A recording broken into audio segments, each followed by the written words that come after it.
What's up, guys? Dave Lipson here. I'm going to walk you through our Thundrbro Yoga routine. Listen, I love yoga. I think it's really cool, but to be honest with you, it's just a little bit too crunchy for me at times. I get really impatient. I get bored. I don't like sitting in these positions for really long. It's just not my style. So I developed Thundrbro Yoga with a couple tweaks on yoga. And it's almost a hybrid of dynamic, static stretching and some traditional yoga poses. But the idea with it is that it's going to be quick, that it's going to help get you ready, whether it be as a cool down or a warm up to kind of help with flexibility. I think yoga is great for circulation, for relaxation and developing range of motion. And as a big, tight, muscly guy, you certainly need to stretch. Just trying to find a way to do it in a sustainable way, because God knows I'm not going to sit through an hour-long yoga class. Papa's got money to make and mouths to feed. So this is my Thundrbro Yoga routine. Pretty simple. We're going to start standing with a couple different just postural poses where I'm bringing my hands together, pressing them together really hard, and just reaching up nice and high to the sky.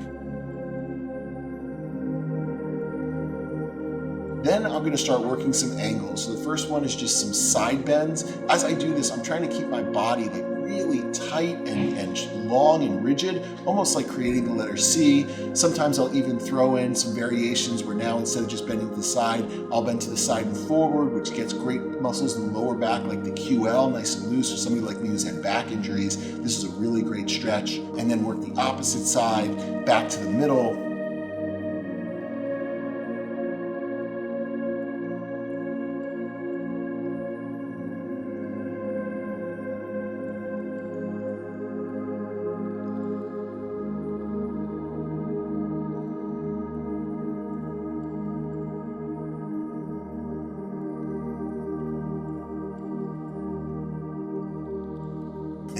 And then down to the ground to work the hamstrings.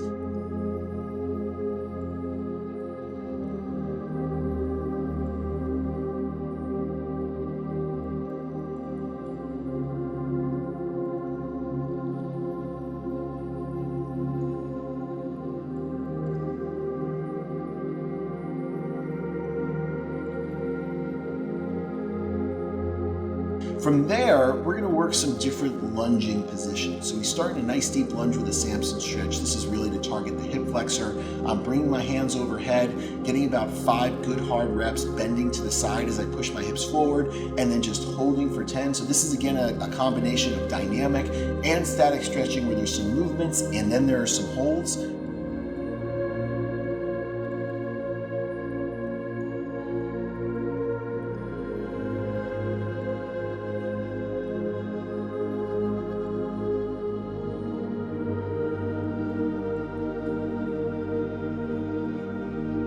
And then from there, I'm going to start working some hip circles. So my hand goes on top of my foot and I'll go 5 rotations to the right, 5 rotations to the left before I start doing some reach throughs, reaching between the legs and then rotating up to the sky just as high as I can. Now I'm feeling this a lot in the hip flexor, around the hip, a lot in the mid back and even the shoulder. So this is a very great stretch.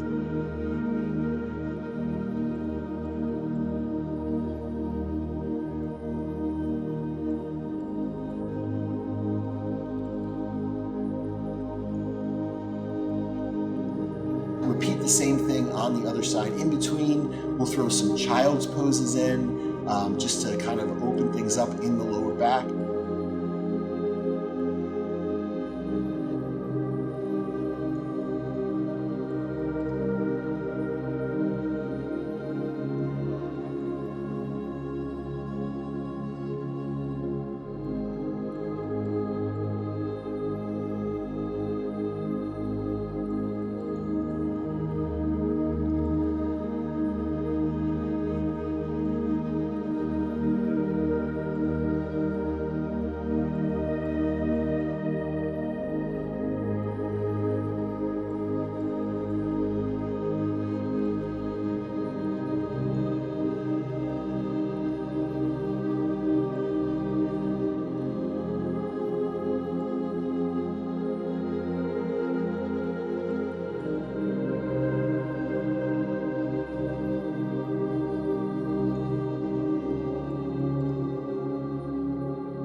And then from there, we're gonna go down to the back. And once we're on the back, we're gonna work some hamstring variations, just some basic knee hugs and then some holds. Then we go into a figure 4 stretch where we're actually pressing down on the knee, getting some movement at the hip, creating the letter 4, and then grabbing behind the hamstring and pulling up towards the chest to get really deep into the piriformis and all those muscles around the glute. We can keep in that same position, and now instead of putting our hand on the inside of the knee, we put our hand on the outside of the knee and we press across the body to work some internal rotation of the hip, repeating that on both sides.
And then we finally finish with some crossovers just to open up the lower back, both sides, just opening up everything down there with a few holds. Once we're in the holds of those crossovers, we're actually going to rotate the hand from one side all the way, opening up the chest to the sky to get nice and deep into those muscles, especially the muscles of the lower back like the QL.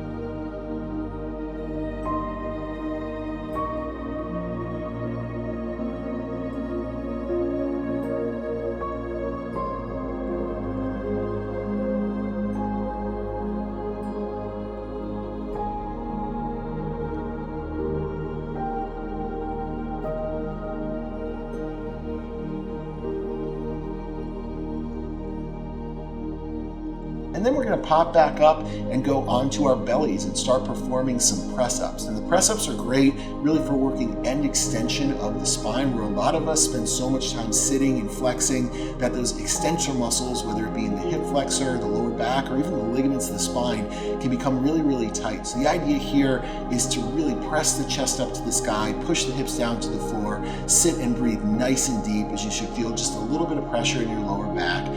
And then we can kind of intermittently throw in a child's pose to counteract that, going into a little bit of spinal flexion.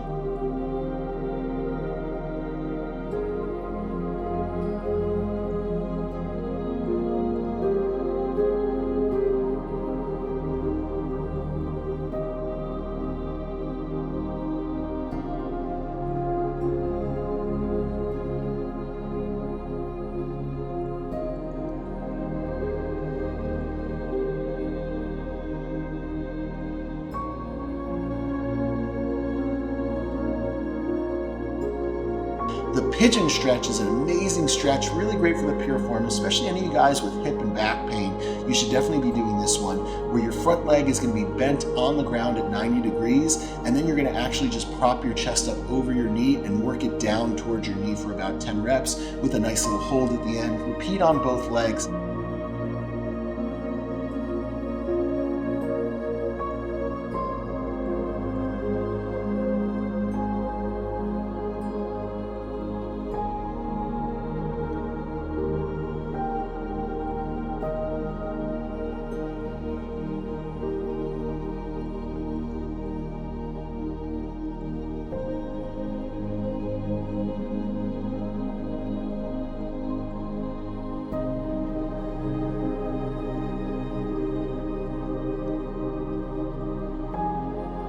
And then we can finish with some really dynamic upward and downward dog stretches, just piking the hips up to the sky and then dropping them down to the floor. Again, this is a little bit more dynamic, but now the range should have opened up quite a bit given all the stuff that we've done at this point.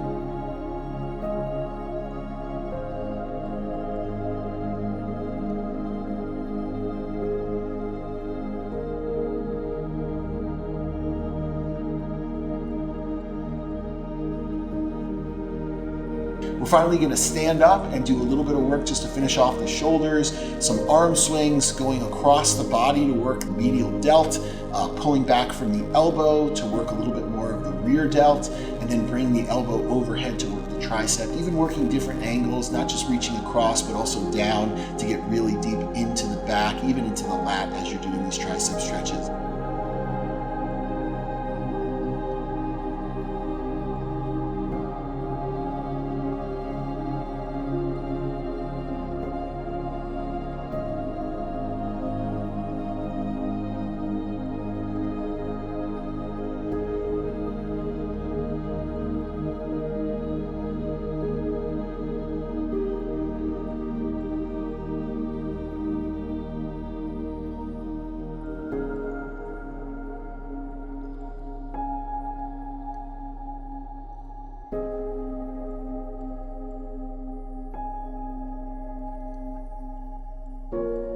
Then we're going to finish off just with a little bit of wrist flexibility, pulling the fingers up, pulling the fingers down, pulling the fingers to the side, just to get the wrist nice and loose. At that point, you guys should be feeling really good. So all in all, it's just a 12-minute routine. I feel like it's something that's short enough that we're able to do it consistently. You can do it before the workout as a warm-up. You can do it after the workout as a cool-down. You can do it after some steady-state cardio to relax before bed. And in general, it's just a good idea to move through deep ranges of motion regularly, because that's where you're going to make up ground. Granted, it's not a traditional yoga routine, but we're not a traditional yoga program. This isn't yoga. This is Thundrbro.